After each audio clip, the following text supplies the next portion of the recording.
నన్ను ఎవరు ముట్టుకున్నారో ముందుకు రండి. అది నేనే.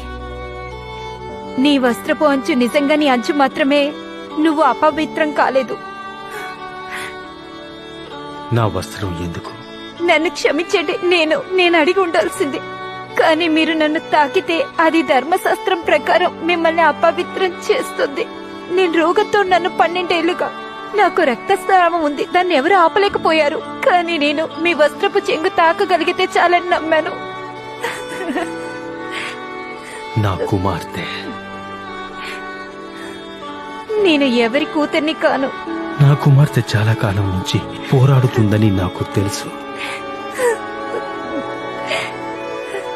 నువ్వు అలసిపోయి ఉండాలి. అది నిజం.